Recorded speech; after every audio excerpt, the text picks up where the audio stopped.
छत्रपती शिवाजी महाराज की जय भवानी। माझ्या लाडक्या बहिणींनो,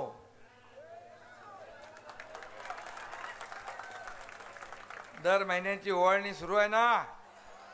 काय अडचण आली तर सांगा, तुमचा भाऊ इथं उभा आहे आणि इकडे लाडके भाऊही आहेत, इकडे लाडके भाऊ आहेत। लाडक्या बहिणी लाडके भाऊ यांचं मी मनापासून स्वागत करतो आणि या सभेला उपस्थित आमदार राजू खरे, रमेश बारसकर, NCBचे अध्यक्ष उमेश पाटील, संजय कदम, चरण चौरे, पद्माकर देशमुख, आपल्या नगराध्यक्षपदाच्या उमेदवार, छोटी उमेदवार आहे ती आपली सिद्धी वस्त्रे, मूर्ती छोटी आहे पण कीर्ती मोठी होईल। उज्ज्वला थिटे, मिलिंद अष्टोळ, अतुल क्षीरसागर, तन्वीर शेख, मदन अण्णा शिंदे, सौदाकर माने आणि सर्व आपले उमेदवार 20 उमेदवार आहेत ना उभे आपले, 19 आणि 1 20। सूरज जाधव, सुजाता सातपुते, अजय कुडे, सपना अष्टोळ, साखराबाई बरकडे, रमेश बारसकर इकडेच आहेत, आनंद जाधव, शबनम खलील शेख, राधाबाई युवराज कांबळे, चंद्रकांत वाघमोडे, शबाना शेख, संजय देशमुख, छाया शिंदे, चेतन मांडवे, राणी गोडसे, दौलतराव देशमुख, सरताज सय्यद, लखन कोळी, सुवर्णा सुरेश गाडवे, चैतन्य देशमुख, हे सगळे आपले उमेदवार आहेत ना। मी मुद्दाम नावं वाचली सगळ्यांची। तसं बघायला गेलं तर नावं बघण्याची गरजच नाही। धनुष्यबाण बघा, बटन दाबा, धनुष्यबाण बघा, बटन दाबा। आणि आपल्या उमेश पाटील यांनी काम हलकं करून ठेवलंय, म्हणजे इकडे तिकडे काय बघायची गरज नाही। धनुष्यबाण, आणि या धनुष्यबाणाने विरोधकांचा अचूक वेध घ्यायचा आहे आणि विरोधकांना चारी मुंड्या चित करण्याचं काम आपल्याला करायचं आहे। करणार ना? एवढ्या मोठ्या संख्येने जर आपण उपस्थित झालात तर एवढ्या लोकांनी ठरवलं तर विरोधकांचं डिपॉझिट गुल झाल्याशिवाय राहणार नाही। आणि मोहोळ हे शिवसेना कार्यकर्त्यांचं भगवं मोहोळ आहे। आपल्या उमेश पाटील यांनी सांगितलं की या ठिकाणी जो काही दहशतवाद, गुंडागर्दी जी चाललेली आहे ही आपल्याला मोडून काढायची असेल तर इथं शिवसेनेचा नगराध्यक्ष आणि शिवसेना, राष्ट्रवादी या सगळ्यांची मिळून आपल्याला नगरपालिका आणण्याची आवश्यकता आहे, परिवर्तन घडवण्याची आवश्यकता आहे। मला आठवतंय की मी मुख्यमंत्री होतो त्यावेळेस आपल्या आमदारांनी, राजू खरे यांनी मागणी केल्यानंतर पाणी पुरवठा योजनेला आपण पैसे दिले। त्याचबरोबर आपण मोहोळचा विकास आराखडा मंजूर केला। किती पैसे मंजूर केले? 3000 कोटी रुपये त्यावेळेस विकास आराखड्याला मंजुरी दिली आपण। आणि त्यानंतर या रस्त्याला देखील त्यांनी हा रस्ता चांगला पाहिजे त्यासाठी देखील मागणी केलेली आहे। मी आपल्याला एवढंच सांगतो की मी 2.5 वर्ष मुख्यमंत्री होतो त्यावेळेस अनेक कल्याणकारी योजना आपण केल्या, अनेक विकासाचे प्रकल्प आपण पुढे नेले। लोकाभिमुख कल्याणकारी योजना इथं बसलेल्या आहेत माझ्या लाडक्या बहिणी। लेक लाडकी लखपती योजना, ST मध्ये 50% सवलत, मुलींचं उच्च शिक्षण मोफत, ज्येष्ठांना ST मध्ये सवलत, वयोश्री योजना, संजय गांधी निराधार योजनेचे पैसे वाढवले. त्याचबरोबर या ठिकाणी प्रधानमंत्री महोदयांनी शेतकऱ्यांना योजना केली 6,000 रुपयाची. ती आपण पण इथे शेतकरी सन्मान योजना सुरू केली. 6,000 रुपये आपण सुरू केले. अनेक योजना आपण सुरू केल्या. लाडकी बहीण योजना, त्यावेळेस विरोधक म्हणाले ही लाडकी बहीण योजना झूट आहे. कोर्टात गेले बंद पाडायला गेले, पण कोर्टाने त्यांना चपराक दिली. आणि माझ्या लाडकी बहीण योजना, कारण मुख्यमंत्री मी स्वतः होतो, लाडकी बहीण योजना सुरू झाली. आता लोक म्हणतात लाडकी बहीण योजना बंद करू, पण तुम्हाला मी सांगतो, विरोधक सांगतायत, अफवा पसरवतायत, परंतु तुम्हाला मी सांगतो लाडकी बहीण योजना हा तुमचा लाडका भाऊ असेपर्यंत कधी बंद होणार नाही. कारण आम्ही दिलेला शब्द आहे आणि शब्द पाळणारे लोक आम्ही आहोत. आज अजितदादांचे आपले उमेश पाटील ज्या पोटतिडकीने बोलताय, विकास तर होईलच, विकासाला पैसे मिळतीलच, जे जे आम्ही बोललोय ते आम्ही करणारच.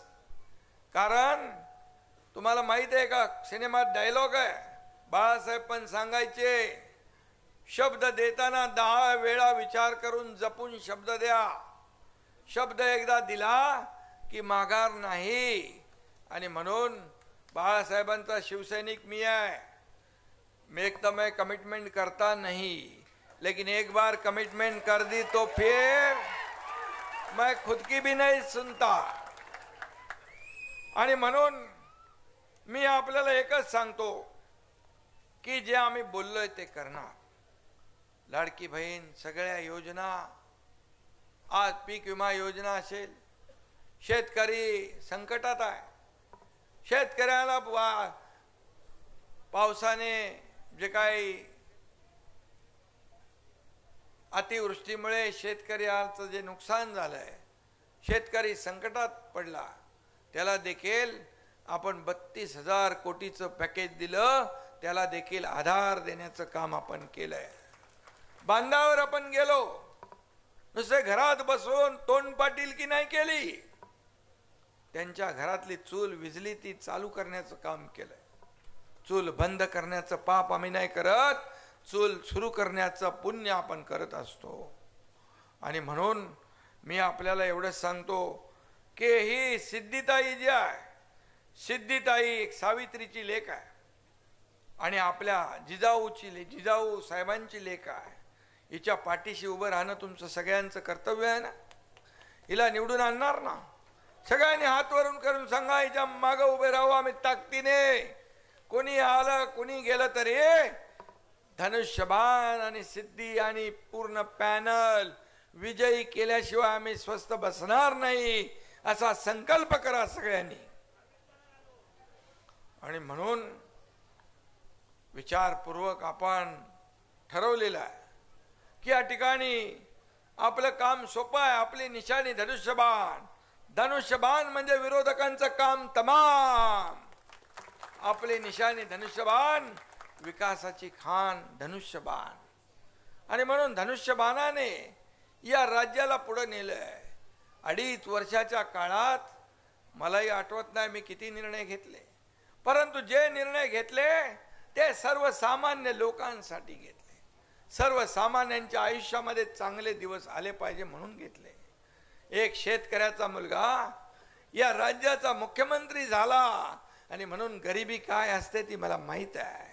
माझ्या आईची तगमग मी पाहिली आहे, तिच्या डोळ्यातले अश्रू मी पाहिली आहेत. म्हणून मी मुख्यमंत्री झाल्या या ठिकाणी सर्वसामान्य लोकांना न्याय देण्याचे निर्णय घेतले. तेवढा मोठा धाडसी निर्णय आतापर्यंतच्या इतिहासामध्ये कधी झाला होता? कधीच झाला नव्हता. एवढे निर्णय आपण घेतले.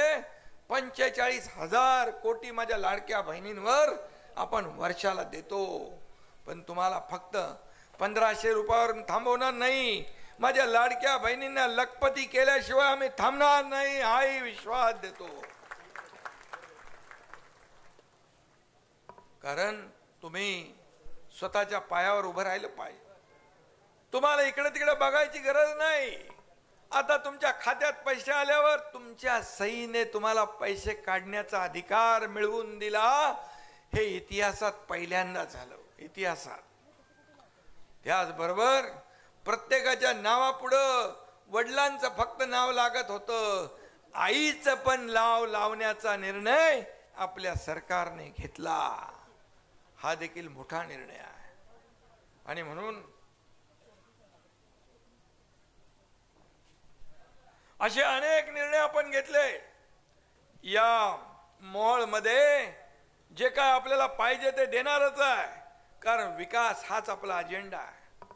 मला काय मिळालं पेक्षा जनतेला काय मिळालं हे बघणारे आम्ही लोक आहोत.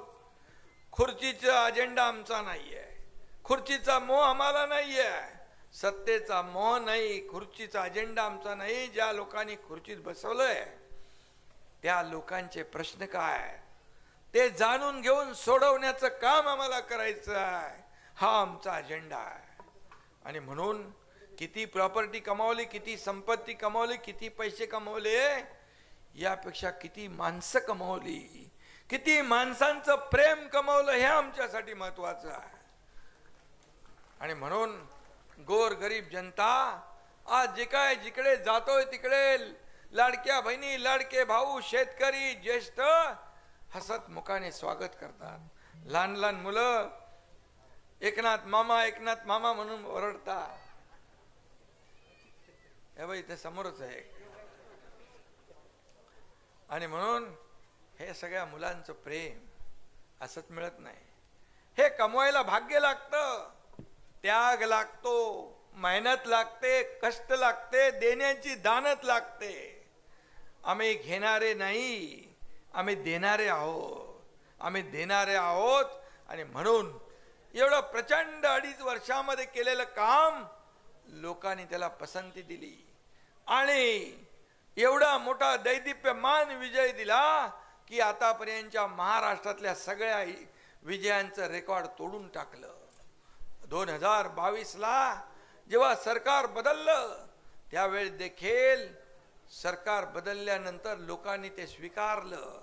तुमच्या एकनाथ शिंदे याला 80 जागा लढून 60 जागा लोकांनी जिंकून दिल्या आमदारकीला आणि आपल्या अजितदादांच्या 41 जागा आल्या. हे कामाची पोचपावती आहे, कामाची पोचपावती आहे. आणि म्हणून मी आपल्याला एवढंच सांगतो, आम्ही कधी राजकारण केलं नाही.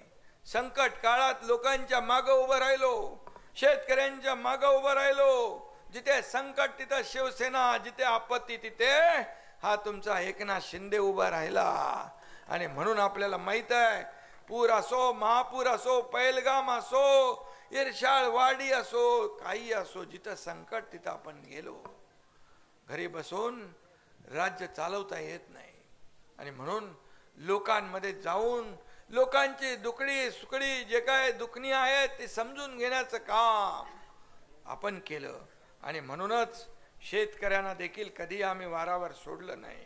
आणि म्हणून मी आपल्याला एवढंच सांगतो, मला लोक म्हणतात तुम्ही झोपता कधी. मी सांगतो आम्ही झोपा काढणारे नाही, लोकांच्या झोपा उडवणारे आहे, विरोधकांच्या. बरोबर आहे ना. आणि म्हणून मी आपल्याला एवढंच सांगतो, काम करो ऐसा कि एक पहचान बन जाए, काम करो ऐसा कि एक पहचान बन जाए, हर कदम ऐसा चलो कि निशान बन जाए. अशा प्रकारचं काम करायचं आहे. या राजनीति तो हर कोई कर लेता है, या राजनीति तो हर कोई कर लेता है. काम ऐसा करो कि मिसाल बन जाए. असं काम करा. हे काय गुंडागर्दी चालू आहे, हे काय मारामाऱ्या चालू आहे, हे काय दहशतवाद चालू आहे. आणि म्हणून मी आपल्याला एवढंच सांगतो, आपल्याला शब्द देतो की निधी वगैरे तर सगळं मिळेल, निधीची कमतरता काही पडणार नाही. माझ्याकडे नगर विकास विभाग आहे, आपल्या मंत्र्यांकडे पण विभाग वेगवेगळ्या आहेत. आणि म्हणून आमदारांनी जेव्हा जेव्हा या ठिकाणी मागणी केली त्या वेळी पैसे मिळाले. आणि रमेशजी, उमेशजी, आपल्याकडे तर तिजोरीची किल्ला आहे, चावी आहे. आणि म्हणून मी आपल्याला एवढं सांगतो, उंटावरून शेळ्या हाकणारे आम्ही नाही. 80% समाजकारण, 20% राजकारण करणारे आपण आहोत. आणि म्हणून निधी येईल, विकास होईल, सगळं होईल. परंतु तुम्हाला निर्भयपणे लोकांना जगता आलं पाहिजे का नाही? का दहशतीमध्ये आपल्याला राहायचंय? गुंडा राज पाहिजे की विकास राज पाहिजे? मला सांगा, काय पाहिजे तुम्हाला? विकास राज पाहिजे. विकास करण्यासाठी आपला अजेंडा डेव्हलपमेंट, डेव्हलपमेंट आणि डेव्हलपमेंट. मी तुम्हाला सांगतो, मी आपल्याला एवढंच सांगतो की पंडित देशमुख याचं जे काही मर्डर झालेली आहे, आमच्या बारसकर आणि उमेश पाटील यांनी सांगितलं की कुठल्याही परिस्थितीमध्ये या ठिकाणी जो कोणी खुनी असेल त्याला सजा झाली पाहिजे. आणि चुकीला माफी नाही, चुकीला माफी नाही. आणि म्हणून जे जे काही तुम्हाला हरी साळवी पाहिजे, कोण पाहिजे, त्याची नेमणूक करण्याचं काम आपण करू. आणि या ठिकाणी कुठल्याही परिस्थितीने मध्ये या शिवसैनिकांचं बलिदान, तालुका प्रमुखाचं बलिदान व्यर्थ जाऊ देणार नाही. तुम्ही एवढ्या पोटतिडकीने बोललात. अशा प्रकारची गुंडागर्दी महाराष्ट्रामध्ये कोणी खपून घेणार नाही. हा महाराष्ट्र आहे, पुरोगामी राज्य आहे. इथं माझ्या लाडक्या बहिणी, भाऊ, शेतकरी सगळे निर्भयपणे राहिले पाहिजे. 2.5 वर्षात तसं काही कारकीर्द होती तेव्हाही खून पडले. म्हणून तुम्हाला हे बदलायचं असेल तर हे सर्व बदलायचं असेल आणि याचा विकास करायचा असेल आणि गुंडशाही मुक्त मोहोळ करायचा असेल तर धनुष्यबाणाशिवाय पर्याय नाही. धनुष्यबाणाशिवाय पर्याय नाही. आणि म्हणून मी तुम्हाला एकच सांगतो, मी ज्याच्या मागं उभा राहतो त्याच्या मागं खंबीरपणे उभा राहतो. परिणामांची पर्वा मी करत नाही. आणि म्हणून मी तुमच्या पाठीशी उभा आहे. सिद्धीताई आपली छोटी बहीण आहे आणि म्हणून ती काम करेल. शिकले की नाही? तो ग्रॅज्युएशन केलंय, उच्च शिक्षित आहे. अशी उमेदवार तुम्हाला दिली आहे. आणि म्हणून सगळे जे एकत्र सगळं पॅनल, हे पॅनल सगळं निवडून आणा तुम्ही. आणि खऱ्या अर्थाने या ठिकाणी लोकांचं राज्य, या ठिकाणी निर्भयपणे सगळ्यांना वागता आलं पाहिजे. विकासाचं राज्य आपल्याला आणायचं असेल तर 2 तारखेला काही विचार करू नका.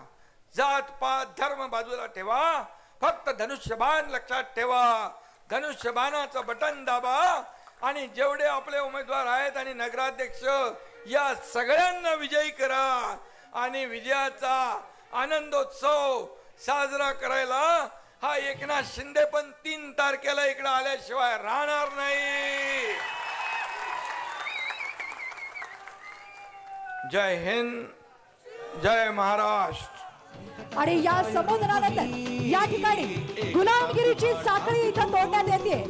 ज्यांचा अर्ज अगदी भिवून आपल्या सगळ्यांना भिवून इथं बाद करण्यात आला अशा उज्ज्वलाताई थिटे यांच्या शुभ हस्ते